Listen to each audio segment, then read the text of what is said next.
Welcome back to more of the Straight Shot Podcast, and in this recording, we are going to be talking everything Rebellion for TNA and AEW Dynasty. Yeah, that's right. We have two pay-per-views this weekend. So yeah, make sure you go to twitch.tv/McVey Gaming Official. I should be live with both of them. So that should be a dub. Okay, so we're gonna start with the countdown to Rebellion first, as Rebellion is on Saturday, 420 day. I love it. But here's the thing. So we have 3 matches on the countdown to Rebellion, but the question, apparently they're starting at 6. Yay! Great job, TNA. Great job. So they should be able to cook with some of these matches. That's probably why they got 3 of them on the countdown show, which I won't mind as long as they cook and do some good within storylines, hopefully. Then yeah, we're good. Okay, so we're gonna start with Crazy Steve versus Laredo Kid for the Digital Media Championship recently on TNA Impact. So this is what we call the rundown. So I'm gonna give you the preview from what TNA has written down, and then I'm gonna tell you what I think is gonna happen, and then boom, we'll go from there. So, recently on TNA Impact, Laredo Kid challenged Crazy Steve for the title, but when Steve tried to tear the Luchador's mask off, Laredo went into a frenzy and was disqualified by the referee, rounding out a stacked lineup on the free Countdown to Rebellion show. Crazy Steve must once again defend his championship against Laredo Kid. Can Laredo Kid keep his emotions in check to capture the championship, or will Steve's maniacal reign continue? Okay, so from what it seems, it looks like they fought before, and Laredo Kid ended up getting disqualified for something he did on Crazy Steve. It might have been using a chair, more than likely, because that's what people do. So, if you want to take the title off of him now, I could see them doing it, but otherwise, I'm going to take Crazy Steve. I don't think they got any plans for him to stop. That's what I want to say, though. I really, really, really, really, really want to take Laredo Kid to win. I love watching Laredo Kid. Don't get me wrong. I think he's an electrifying talent, especially that top rope Spanish Fly finisher. But I just think Crazy Steve's been on a whole nother fucking level ever since he's turned heel and solidified himself as a top heel in the company. So I'm gonna stick Crazy Steve. I'm sorry, guys. Like I said, I love watching Laredo Kid. I love him. I love watching Laredo Kid. It's just I just think Crazy Steve retains. All right, the next match on the countdown to Rebellion will be the Knockouts World Tag Team Championship match between Spitfire and Decay. Originally, I actually had this being a triple threat with MK Ultra being involved, but Killer Kelly is taking a break from wrestling. She's taking on other opportunities, so good luck to her. Kelly, we hope to see you back in TNA, and I know you're still signed, so trust me, I can't wait to see you back. So, the competition in the Knockouts World Tag Team title picture is more than fierce than ever. At No Surrender, DK was dethroned by MK Ultra 2 weeks later as Sacrifice. MK Ultra fell to the newly formed Spitfire, Danny Luna, and Jody Threat. The titles changed hands again. Yay. DK has been biding their time waiting for the perfect opportunity to strike. That time has come as Decay will enact their contractually obligated rematch clause at Rebellion. In one corner stands the reigning Knockouts World Tag Team Champions, Threat and Luna of Spitfire. In the other will be Havoc and Rosemary. The titles are on the line, and anything is possible. Okay, so Hard to Kill, Decay comes back, which is a massive fucking dub, if you ask me, beating MK Ultra. MK Ultra beats Decay at No Surrender in February. And then early March, Spitfire beats MK Ultra to win the belts. I originally had this being a triple threat match between Decay, MK Ultra, and Spitfire to settle it between 3 teams. Now that I know it's only going to be a singles match, Decay will end up fucking winning. But I would be shocked if Spitfire pulls out the W. I will be shocked. So I'm taking Decay, honestly, and they need to have a longer fucking reign. So give me goddamn Decay to win this bitch.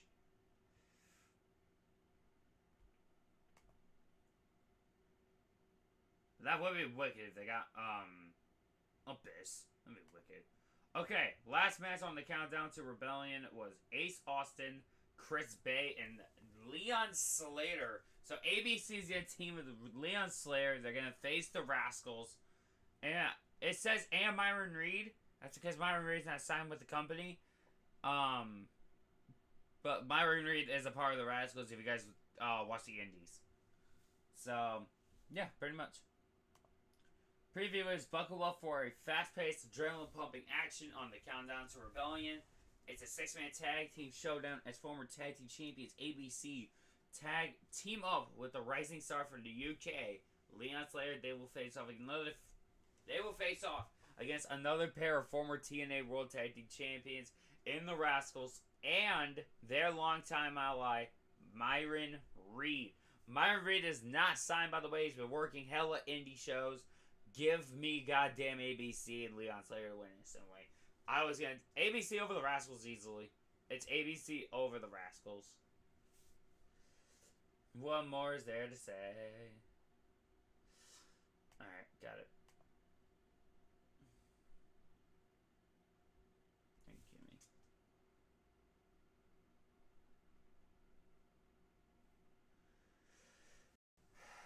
Alright. Now we're on the main show. We're going to start with Joe Hendry versus Rich Swann. Rich Swann ended up turning heel finally, and I'm kind of fucking happy he did. The wrestling world was in disbelief when Rich Swann turned his back on longtime friend and ally Joe Hendry, joining forces with the brash and arrogant AJ Francis. In the process, Swann admitted that he had been in a slump as of late, and that Francis helped him see the light. In Swann's mind, his new attitude will lead him back to glory days of being world champion. Known as First Class, Swann and Francis scored a big victory over ABC in tag action, but was confronted by Hendry, who poked fun at their alliance. Hendry revealed that he will have a chance at retribution when he goes one-on-one with Swann in a Rebellion grudge match. What will happen when the former friends collide at TNA's Spring Pay-Per-View Extravaganza? You got Swann and Francis on one side, and then you got Hendry on the other by himself.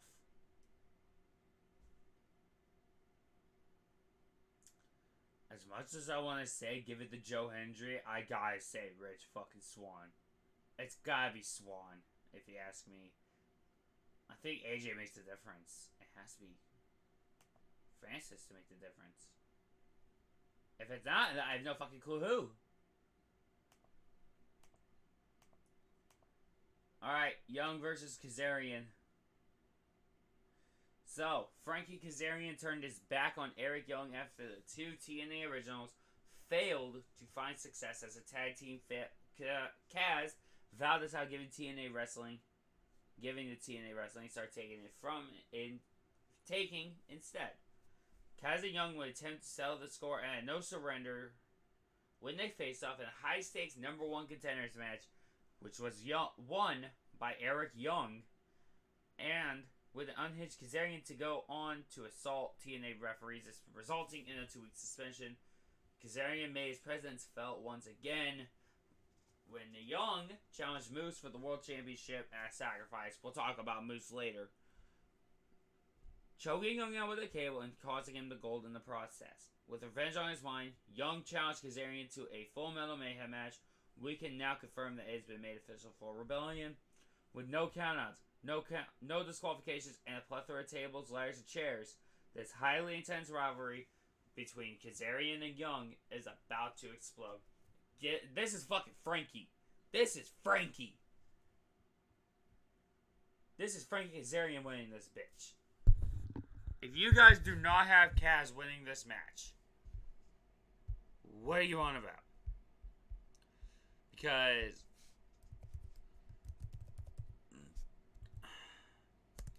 it started with a heel turn. If they want to actually make this shit successful, then they need to actually take advantage of Kazarian being a heel. They need to have Kazarian win. This has to be Kazarian winning.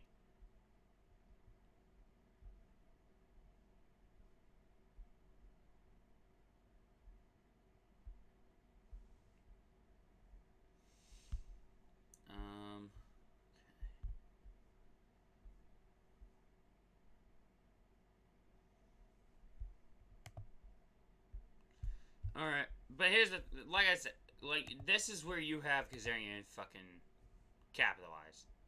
TNA needs to capitalize, because they need to start setting up for shit in the future.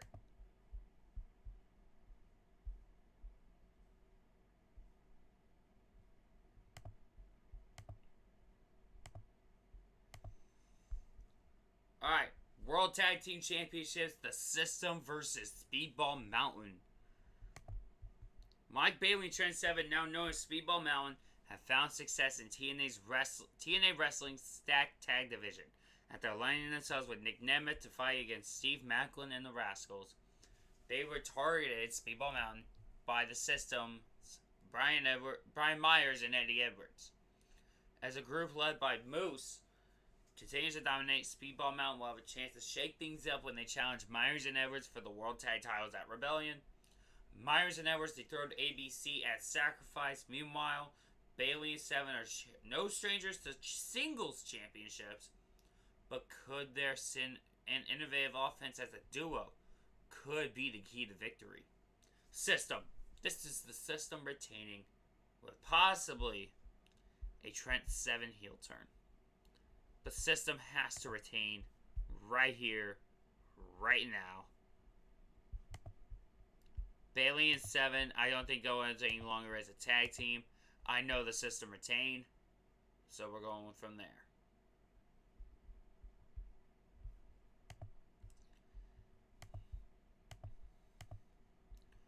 Alright, Ali versus Jake Something for the X Division Championship. Mustafa Ali has ushered in a new era of the X Division after dethroning Chris Sabin and No Surrender, defeating him for a second time in the contractual rematch.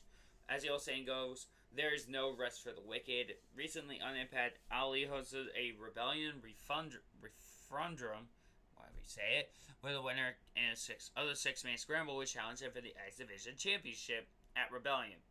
Leon Slater, Chris Bay, Alan Angels, Jason Hodge, Kevin Knight, and Jake Something all vied for the coveted opportunity, but when the dust settles, it was Jake Something who stood tall. And determined Something vowed to become a champion in 2024. He has a chance to crush that goal at Rebellion. But here's the thing, Ali's been on a fucking roll. Ali fucking retains. Y'all can buy my ass if you don't think Ali loses. If Ali loses, I'll riot, honestly. If Ali loses, I will riot. This is Ali retaining.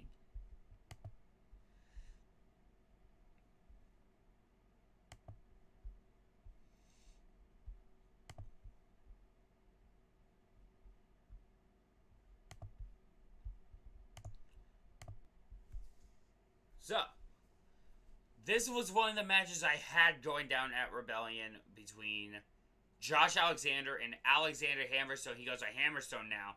But Alexander Hammerstone will face Josh Alexander in the last man standing. I knew there was going to be a stipulation involved with these motherfuckers. I knew it. But here's the thing. Josh is winning this either way. But let's see what they said. This past January at Hard to Kill, Hammerstone made a bold statement when he arrived on the scene and took Josh Alexander to the limit in his debut match. But in the end, it was the walking weapon who stood tall in victory. Okay, yep, 1-0 Josh Alexander. 2 months later at Sacrifice, Hammerstone returned to TNA and evened the score in a hard-hitting rematch with Alexander, albeit in controversial fashion. Not only did Hammerstone break the rules with the use of a low blow, he had insult to injury when he stole Alexander's signature headgear after the match. Despite taunting Alexander every turn, Hammerstone seemed disinterested in offering him another match, but things changed when Hammerstone was accused of being scared after refusing Alexander's open challenge. Hammerstone agreed to a rematch with Josh, but it would be on his terms. That is why April 20th at Rebellion, Hammerstone and Josh Alexander will face off in a highly anticipated rubber match to settle the rivalry once and for all. In a shocking development, the match will now be contested under last man standing rules after a wild brawl erupted in the Impact Zone. Hammerstone, you know I fucking love watching you, bro. You know this. MLW, I saw you win the title. I saw your match with Josh at Hard to Kill. And it was a banger. Honestly, a lot of people were saying Alexander Hammerstone versus Josh Alexander was the best match at Hard to Kill. I can agree with that because I saw it. Alexander wins, banger incoming. That's all. I'm just going to say banger incoming. And Alexander wins it. That's all I'm going to say.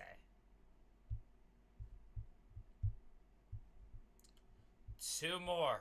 Alright. Jordan Grace versus Steph DeLander for the Knockouts World Championship. For those that don't know, Steph DeLander was in WWE, known as Persia Parada, for those that are OGs. If you know, you know. That's her, yeah. After Ashby Elliott was unable to compete in the 841 due to cosmetic touch-ups. See, this is what okay, I'm gonna be honest. This is, before I start reading this whole thing. I had Grace versus Ashby Elliott for the title at Rebellion. So I'm starting to think it could be Slammiversary? They run Ash by Elegance? Could be. I don't know. We'll see, though. Let's read. After Ash by Elegance was unable to compete in the 841 match, so they started with like an 8-man tag, or 8 knockout tag. And then that winning team would move on to like a fatal 4-way. And then the winner of that is the number 1 contender. I actually like it. Director of Authority, Santino Marella, named Australia Steph DeLander as her replacement. I like it. Competing in a TNA ring for the first time since last summer's Down Under tour, DeLander became number 1 contender after her sidekick, Matt Cardona, delivered radio silence to Rosemary. DeLander capitalized off the interference and put Rosemary away with a TKO. We can now confirm that DeLander will challenge Jordan Grace in the Knockouts World Championship at Rebellion. Grace has been on a roll since becoming champion at Hard to Kill, defeating Giselle Shaw, Xia Brookside, and Tasha Steelz in this reign. By the way, that's in the 2024 reign. But is her dominance destined to continue, or will DeLander become champion for the very first time in Vegas? This is Jordan Grace retaining. Don't even get me started. This is Jordan Grace.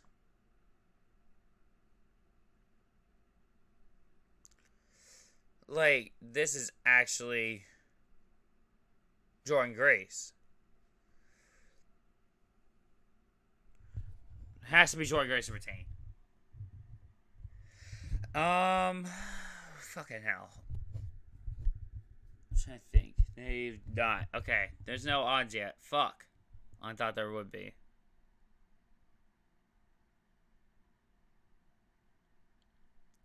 Yeah, there's no odds. Okay.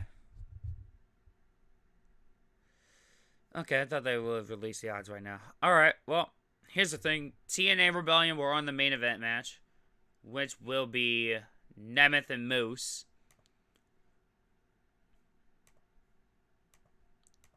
So, if you would have asked me back in January what I thought the main event of Rebellion would be, I never would have thought of Moose versus Nemeth. I would have had Shelly in this spot. This would have been Shelly versus Nemeth. And this is where I would have had Nemeth capitalize and become world champion. But, after seeing what I've seen, I think I know what's going down. But, honestly, I'm kind of happy Moose is world champion. This is like the best I've ever seen him. He's in great shape physically, mentally. He's fucking great right now. But let's read TNA. With Moose leading the charge as world champion, the system had been running roughshod over TNA since their formation of Hard to Kill. But it was on the very same night in Vegas that a disruptor, Nick Nemeth, arrived on the scene, delivering a super kick to Moose and sending shockwaves through the wrestling world after vanquishing Steve Macklin in sacrifice. Nemeth says sights on adding yet another championship milestone to his long list of accolades, but the system got to him first as Nemeth and Speedball Mountains celebrated a victory. That victory was over the Rascals and Macklin, by the way. It was after sacrifice. They were jumped by Moose, Myers, and Edwards, who sent a physical message to the Wanted Man. We can now confirm that at Rebellion, Nemeth will challenge Moose for the World Championship in a blockbuster, first time ever showdown. So, Nick Nemeth, formerly Dolph Ziggler, he's using his real name now. He's going to challenge Moose at Rebellion. This needs to be Moose retaining. This is the most confidence I've ever seen out of Moose. This is the best I've seen out of Moose. You need to capitalize, TNA. You need to capitalize. Moose is fully rested and healed. Nemeth just almost got his ass beat by Tomohiro Ishii at New Japan Windy City Riot, April 12th. How much you want to bet Nemeth is still feeling that shit? Capitalize on this. Moose retains. And now, there was one more thing that happened at TNA. Did they show it? Is it on here? It is. Wait, you guys can get this out.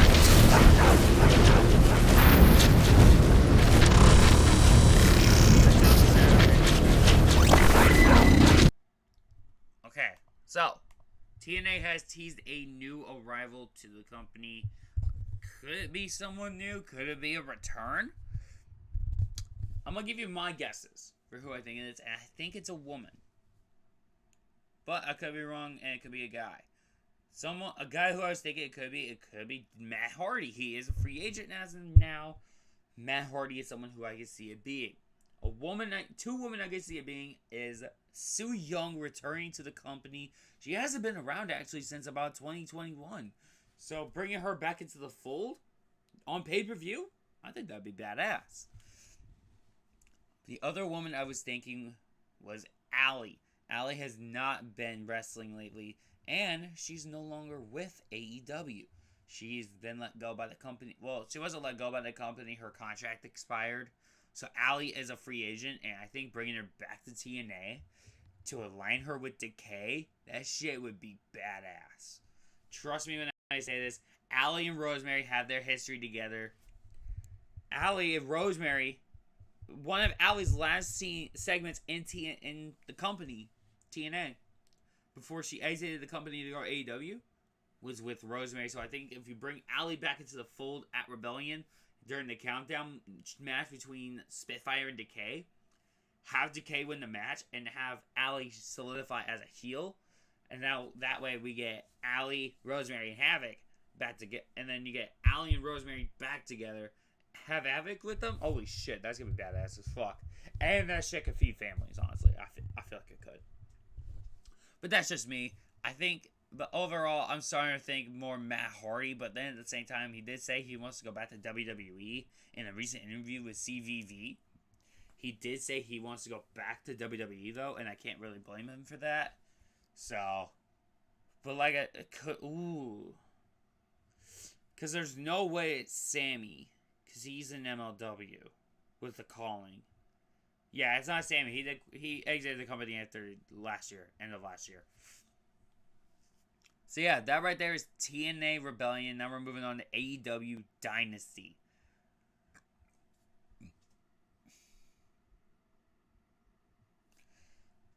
Alright.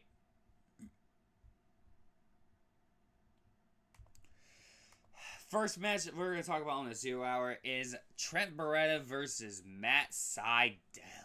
Oh, I love me some Matt Sydal. Okay.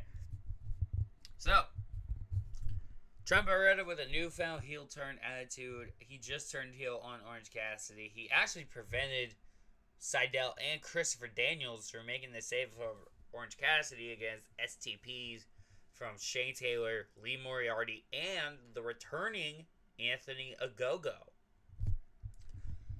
Trent Beretta is going to go one-on-one with Matt Seidel in a match on the 0 Hour. It's got to be Beretta to win. Beretta needs this win more. So if they're going to capitalize on this, Trent Beretta needs to win. And believe me when I say this. And then we'll talk about this later. In a little bit, I should say. But Trent Beretta beats Matt Seidel on the 0 Hour. For sure.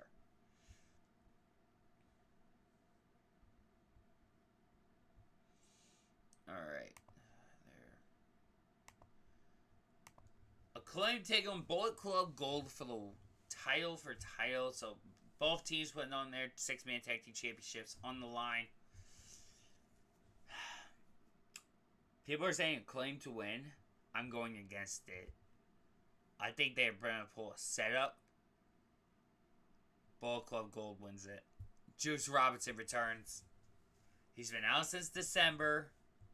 He's been out for a while due to MJF. I want people to realize that. Juice Robinson has been out because of MJF. And MJF has links to the Acclaimed.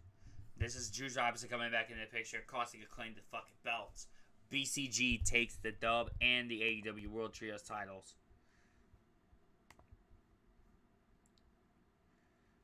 Alright, where was it? Alright, last match on the 0 Hour is Shibata. Katsuyori Shibata. He teams with Orange Cassidy to take on Shane Taylor and the aforementioned Shane Taylor and Lee Moriarty of STP Shane Taylor Promotions. This is Cassidy and Shibata winning, but I expect a run-in after the match from Trent Beretta to keep setting up their rivalry. I feel like they're going to go one-on-one. Okay, so I'm going to call something right now. Cassidy versus Trent at Double or Nothing. It's going to be. It's like you want to start building matches early. Boom. Cassidy and Trent Beretta. But give me Cassidy and Katsuyori Shibata to win. Alright, first match on the main card we're going to talk about is the TNT champion, Adam Copeland. He teams up with the Ring of Honor World Champion, the Sussex Go Chicken, Mark Briscoe, and the New Japan Strong Champion, Eddie Kingston. They're going to take on House of Black. Now, Brody King actually teamed with Julia Hart to beat Adam Copeland and Willow Nightingale. We'll talk about Julia and Willow later. I'm going to say it. Copeland, Kingston, and Briscoe win. But I hope we get the match between Copeland and Black. That could be banging on pay-per-view. I could see that going down at Double or Nothing. So, but like I said, Copeland, Briscoe, and Kingston. It needs to be those three. Vacant World Tag Team Championships need new champions. So, Young Bucks, FTR, ladder match. I think this is only fitting that it's a ladder match for the belts. I think it's only fitting. So, Young Bucks, in this tournament, they went through... Well, they had a bye into the first round. Young Bucks had a bye going into the second, I think. They... I'm pretty sure. Wildcard round, okay, so, Bucks did the quarterfinals and semifinals. Young Bucks got through Private Party in round 1. Round 2 for them, they beat Best Friends, Beretta and Cassidy before they tacked and had Trent turn heel. FTR went through the wildcard team Infantry from Ring of Honor, Carly Bravo and Captain Sean Dean, and Top Flight, Dante and Darius Martin. Now we get part 4 of this bullshit, and yeah, I'm not excited for it. But here's the thing. I'm going to make a bold ass motherfucker statement. We get a new tag team in AEW after this. There's going to be a new tag team coming around. And they are the Motor City Machine Guns. They're going to fucking do it. Just you watch.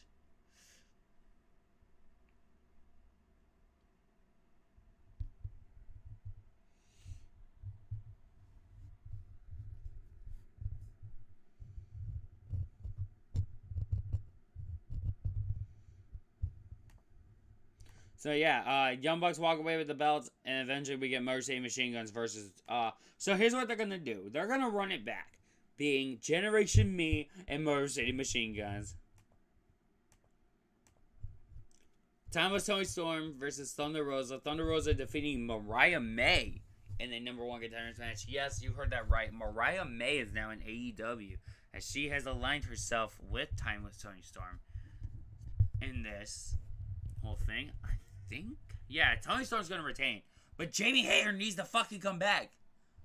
Alright? Jamie, where the fuck has she been? She's been out for 11 fucking months. Because of Tony Storm. But then at the same time, I can see Jamie Hayter going after Saraya. So, yeah. I mean, you can't really get Ruby after what I heard on Rampage.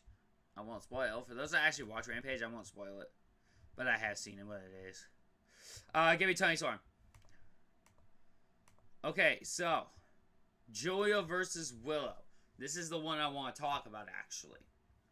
Because I think we get a new champion here in Willow Nightingale. And you may be wondering why I say that. Julia was favored to win, actually. Minus 500, the Willow 300, plus 300. But people are saying Julia Hart was injured during the match with Layla Hirsch on Rampage. I think what they need to do is take the title off of Hart, put it on Willow for a little bit, let Julia heal, and give Willow a run as a singles champ. I think they need to take it off of Julia now. Julia had a pretty good run, actually. I'll give her that. But here's the thing. They need to let Julia heal so then she can come back and maybe win the big one. The AEW Women's World Championship. If it's this version of Julia, put the fucking main title on her. So, give me Willow. Give me Willow Nightingale to fucking win.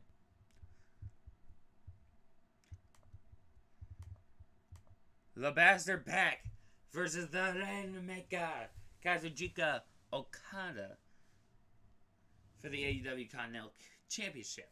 C2 rules apply, so no Young Bucks, no Death Triangle, no Daniel Garcia, none of that bullshit. So it's just going to be Pac and Okada in the middle of the ring. So, I like it. Okada retains. What more do I need to say? They've been pushing Okada crazy, and he needs to show that they made the right move putting the championship on him in his first pay-per-view main defense as well, and in his first defense. Yeah, they need to fucking make Okada work. Honestly, he's been having too many easy matches. I feel like having someone like, and here's the thing, I knew this was gonna go down like right when I heard, right when Pac returned. I was like, oh, they're gonna run Pac and Okada at Dynasty. They have to. Lionheart Chris Jericho takes on Hook. FTW rules for the championship. This has to be Hook. Send Hook. Send Hook to retain. Jericho doesn't really need the win. I like how he's gonna help elevate Hook a little bit. I like that, but Jericho doesn't even need the championship to do that. Strong versus O'Reilly for the International Championship.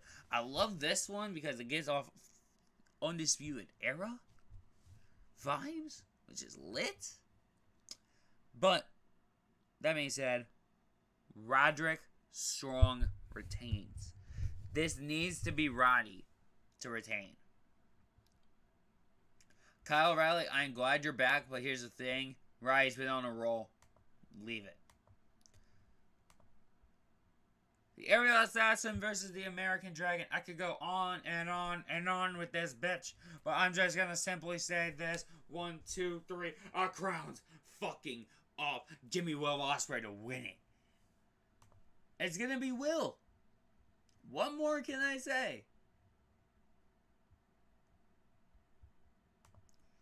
And now, in the main event, Samoa Joe versus Swerve Strickland for the AEW World Championship.